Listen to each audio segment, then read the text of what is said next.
money and collapsing, our banks, their asset base grew, the number of account holders grew massively, and we didn't stop lending to families, to individuals, and to small businesses. So the cooperative banks is articulated and written about now by bodies, not by us, but by private external bodies, the resilience of the co-op financial institutions during the financial crisis. So we have to prove not only that we're sustainable commercially, but that we have sustainability running through our DNA as community-based businesses. Sustainability to us is not just commercial sustainability or environmental sustainability. It's about ensuring there's no poverty in our communities. It's about making sure we've got good business ethics, that we've got sustainable supply chains, that we are working together with everybody who works within our enterprises and within our communities, and that we're working collectively to support the planet, to prevent climate change, etc.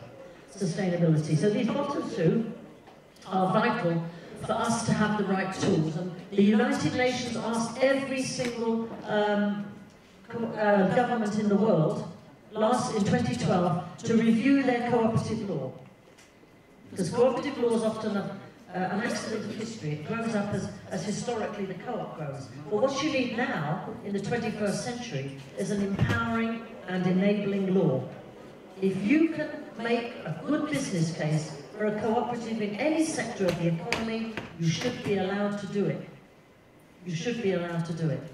So that's why we need good legal frameworks, and I think there's a good case, and we had this discussion with some of the members of the Knesset yesterday, a good case for you to have new legislation here in Israel as well. On capital, very sensitive issue. But there is a real problem for capital in a modern business, a cooperative capital. Most cooperatives had their capital coming from members' funds. That's under attack by the International Accounting Standards Board, which is now classifying members' funds as debt rather than equity. So we're fighting a battle on that, and I think we're winning. But there is an issue about making sure that there is development capital for large cooperative businesses, which doesn't make them vulnerable to take over by private sector or venture capitalists. And secondly, that we have capital, seed corn capital, for new cooperatives. And the one in the middle, identity, absolutely crucial. Who are we? What are we trying to do in the world? Well, I showed you the principles. We know who we are. We know what we're doing. We need to rededicate ourselves to that community engagement, to that need to build cohesive communities at a time when it's less and less easy to do that. And when there are more and more government-inspired, across the world, government-inspired attempts to make that more difficult, almost. And with the recession that came after the financial collapse, many countries have found it increasingly difficult.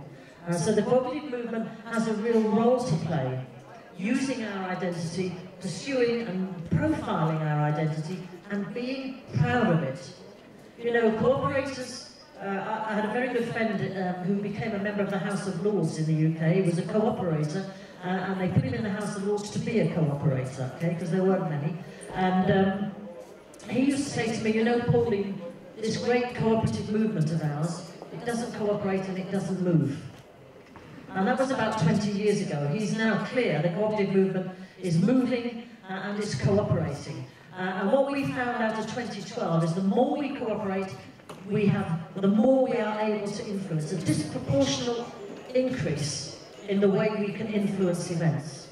So our identity is absolutely vital to us, and I'll come back to that as well. So, what have we done to date to try and drive this great message forward of the blueprint and these game-changing strategies? Well, this is what we're doing. First of all, we are developing a governance paper. Membership activity, as I told you, is the key issue when a cooperative fails. Good governance is vital for a cooperative, and that means engaging your members. So we have engaged the Sobey School of Business in Canada, St Mary's, to develop a governance paper that looks at good governance in cooperatives and mutuals and tells us what the best things are and what the traps are, what the worst things, what the problems are. And over the last few years, there have been some. Mondragon, that very, very iconic cooperative in Spain, its white goods business collapsed all around the world. And that was a major schism for Mondragon. Rabobank, the great big agricultural cooperative bank in the Netherlands, got caught in the libel struggle, was fined 1.4 billion euros for setting wholesale tax rates. And the cooperative bank in the UK collapsed for reasons of bad management and weak governance. So there are issues that are catching some of the most iconic businesses in the world, and we need to make sure we're on top of that. We've been working on gender equality with the International Labour Organization. It's a really, really important. Cooperatives at the moment are better, have women better represented in their management and their boards than our competitor businesses, but, colleagues, not good enough yet. It's better than them, but it's not good enough. So we need to keep working to improve gender equality, opportunities for women across the board, both in terms of lay representation and in management. Sustainability. We've got a workers' cooperative in Canada, Cooperative Solutions Group, workers' cooperative, to do a scan of how cooperatives are talking on the internet about sustainability. And they produced a book, a brochure which we issued 2 years ago now, which showed that the cooperative businesses aspiring to the cooperative principles are inherently more sustainable. They are. But what we've got to do is to build on that knowledge. And we've now got an advisory group that's come from that, which is establishing tools to support cooperatives on the ground, grassroots cooperatives, to be more sustainable. And across the world, in some countries, as you might imagine, that is more important than others, but we all have a job to do on that. Now, I hope you would agree with me on this. The language of economics has been stolen by the neoliberal, conservative colleagues, economists. So, for instance, if we want to talk about profitability, all they talk about is profitability, and that's come to mean driving down the costs as far as you can and maximising your profitability. And when we talk about efficiency means the same thing to economists around the world now. And the commentators talk about business being efficient when they've got very low costs and very high profitability. This is not good language for the cooperative movement. It doesn't fit for us. We have democratic costs, which are a legitimate and absolutely valuable part of our business. We have other costs associated with our business structures that, in the eyes of many commentators, make us inefficient. And we have developed a paper on cooperative growth from cooperative thinkers around the world, which is trying to open a dialogue to change that language. To take account of different forms of business and the costs they have, and not try to compare apples and pears. It's vital that we move on that, because it does tend to sideline our businesses as inefficient, very poor in growth terms, etc., etc. I don't think this is the case with the kibbutz businesses, I must say, but around the world this has been a problem for cooperative business, and we're now determined to reverse that trend. That's the Sustainability Advisory Group, and those are the members that I was telling you about. This might interest you, I hope it will. We have a setup that people talk all the time about co-op to co-op trading.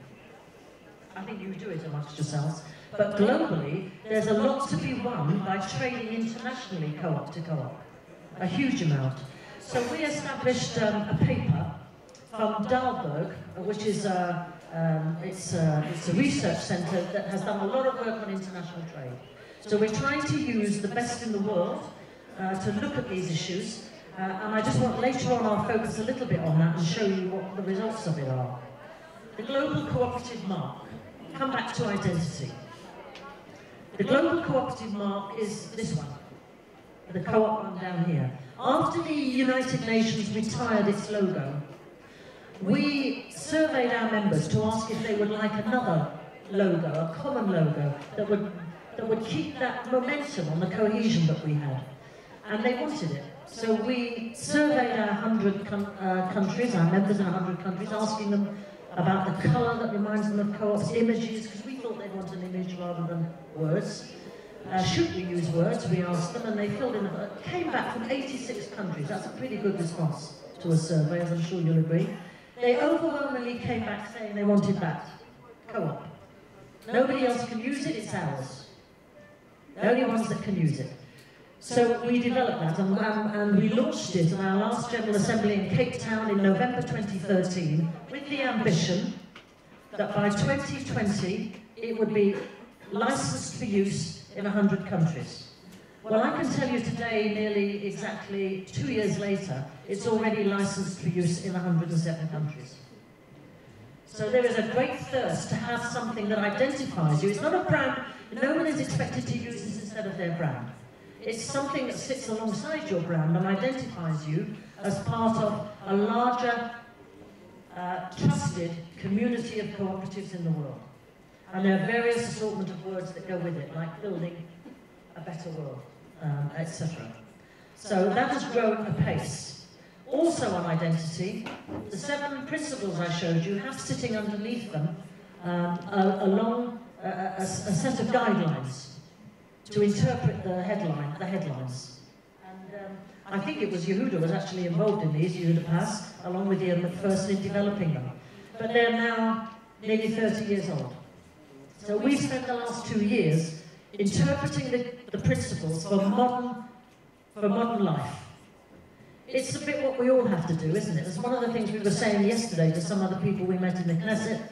Actually, you, this guy we were talking to, you're 60 years old. You're not the same as you were 60 years ago. Neither is the State of Israel the same as it was 60 years ago. Neither is the kibbutz movement.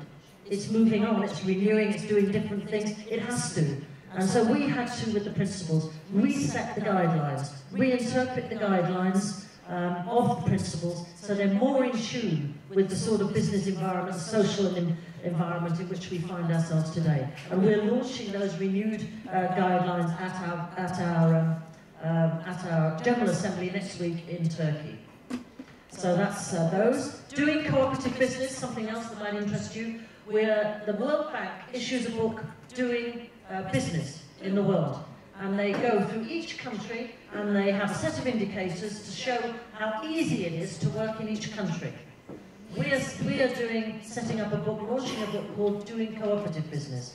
And in Turkey, we will launch our first informal approach to this by assessing 30 countries against a set of indicators. Obviously not a huge set of indicators, but cooperative indicators to see how easy or not it is to set up a cooperative business in each country. Because what that will give us all, in each country, is a set of public policy approaches to government. What you need to go and ask your government to do to make it easier to set up business in your country. So that, we hope, is going to be a very good document. It's been done by the TIAS group in the Netherlands. We have a survey on cooperative capital established by our Blue Ribbon Commission. That's already published and on our website on ica.coop. You'll find it there. What it does, it has a snapshot of the way in which 200 largest cooperatives in the world find capital. What vehicles they use to bring the capital into their businesses that they need. And now we're digging deeper into those to see whether there are any vulnerabilities in the way they do that, which might damage or in some way lessen the control of members, because clearly that's the critical issue. We cannot lessen or diminish member ownership rights when we're looking for capital, and often, as I said before, member capital is no longer enough to secure capital for large businesses. And borrowings, well, you can only go so far with borrowings. So we need to be careful about exactly what we're doing with capital, and that survey is the first approach. The next one is a paper which will be launched next week on thinking about cooperative capital and how we can develop that going forward. We've been speaking to the World Bank, and whatever on those issues, and some of the key thinkers in the world are now going to launch the paper.